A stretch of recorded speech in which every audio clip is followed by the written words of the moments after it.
Okay, we're on page 12. Oh, I like this section of the book because they put the page number on the left-hand side. You'll notice that many of these are hole punched through when the page number was on the right-hand side. Just a little pet peeve of mine. Okay, here we go. More practice with the slope-intercept form and graphing using the slope-intercept form. The top of the page has got a little bit of definition here. We want to make sure that the equation is solved for y. That means we need to isolate y. He needs to be alone on his side of the equal sign. And we also need to be sure to distribute when we need to.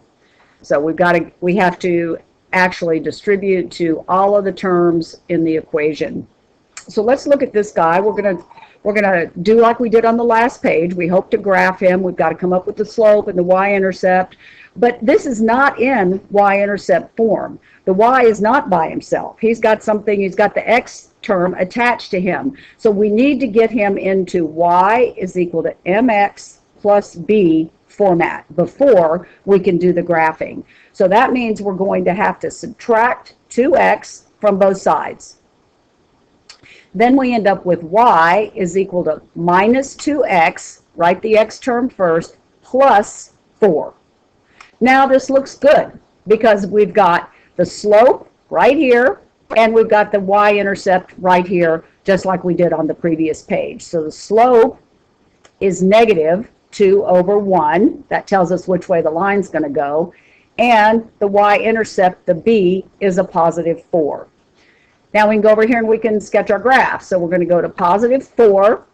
We're going to go rise over run. We're going to rise up 2, but it's negative, so instead of running to the right, I'm going to run to the left. Rise up 2, run to the left. Rise up 2, run to the left. So let me go down and get some more points that are actually in our viewing cycle. Down 2 over 1. Down 2 over 1. And you continue on in this pattern until you either run out of room or you've satisfied yourself that you know what the line looks like. All right, let's try another. Again, we need y equals mx plus b. The y is not alone. He's right there. He's got all kinds of stuff attached to him. So we're going to systematically have to get rid of it all. Minus 2x from both sides. So that's nice. Now we have minus 5y equals minus 2x plus 10. We're still not done. We need to divide by minus 5. And you have to do that to each term that's on the right-hand side. So when we divide by minus 5, it's going to look like this. And we get positive y equals positive 2 over 5x, because we've got a negative divided by a negative, minus 2. Positive divided by negative. So again, now we're in slope-intercept form. We can identify our slope as 2 over 5, and it's positive. And our y-intercept is at negative 2. So we can graph. We go to negative 2, start there, rise up 2, and I'm going to run to the right because my slope is positive. Rise up 2, 1, 2, 3, 4, 5. This is kind of a gently sloping. We're going to run out of room here. 1, 2, 1, 2, 3, 4, 5. Might be about right there. Down 2, 1, 2, 3, 4, 5. So you can see this is kind of just a nice, easy line that you can draw a straight line through. Let's look at this last example.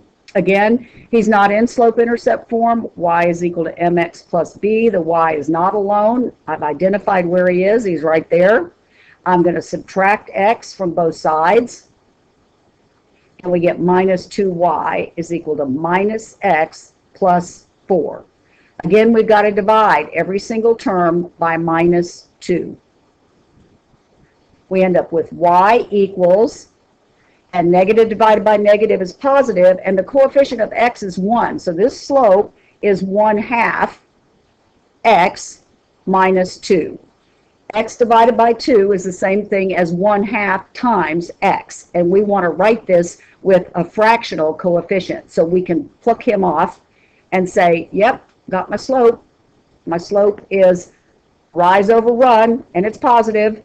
My y-intercept is at -2. Start there. There he is, -2. Rise up 1, run 2 to the right. 1, 2, because he's positive. 1, 1, 2, 1, 1, 2. And if you wanted to fill in a few more points, you can go down 1 and 2 to the left in the same pattern.